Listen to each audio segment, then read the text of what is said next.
धनं बहुकीर्तिलाभं शतसंवत्सरं दीर्घमायुः शतमानं भवति शतायुः पुरुषः शतेन्द्रिय आयुष्देवेन्द्रिये प्रतिष्ठति.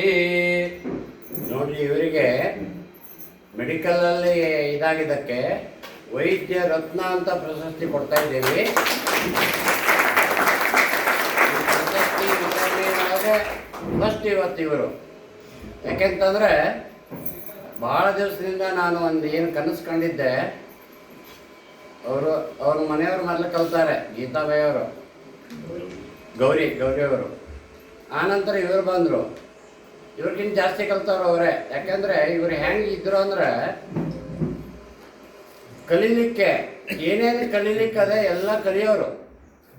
ಸುಮಾರು ಒಂದು 10 ಲಕ್ಷ ರೂಪಾಯಿ ಖರ್ಚು ಮಾಡ್ಯಾರೆ ನನಗೆ ಗೊತ್ತಿದ್ದ ಪ್ರಕಾರ. ಫಾರಿನ್ಸಕ್ಕೆ ಹೋಗ್ಯಾರೆ.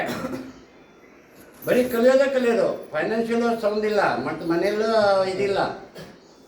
ಕಲಿತರು ಆಫೀಸ್ ಮಾಡಿದ್ದಾರೆ. ನಾನು ಇದನ್ನೇ ಮಾಡಿರಿ, ನೀವು ನಿಮಗೆ ಬಿಟ್ಕೊಟ್ಬಿಡ್ತೀನಿ, ಬಾಡಿಗೆ ಕೊಡೋದು ಬೇಡ ಅಂದಿದ್ದೆ.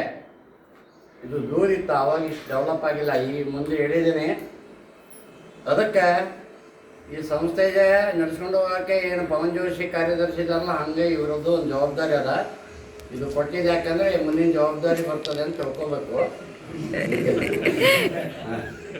ಅದಕ್ಕೆ ಇವರಿಗೆ ಇದನ್ನು ಉಳಿಸ್ಕೊಂಡು ಹೋಗ್ಬೇಕು. ಯಾಕೆಂದ್ರೆ ಪ್ರಶಸ್ತಿ ತೊಗೊಂಡವರು ರೊಕ್ಕ ಕೊಟ್ಟು ತೊಗೊಳ್ತಾರೆ ಅಂತ ಕೆಲವರು ಅದ. ಇವರೆಲ್ಲ ನಿಜವಾಗಿ ಘನ ವಿದ್ವಾಂಸರು.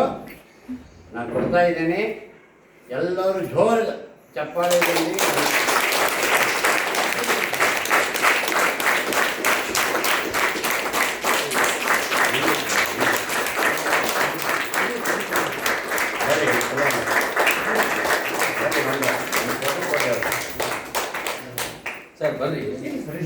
ಯಾಕಂದ್ರೆ 5 ಜನ ಇದ್ದಾರೆ. ಮುಂದಿನ ಅಧ್ಯಕ್ಷತೆ ಪೈಪೋಟಿ ಒಳಗೆ ಇವರು ಒಬ್ರು.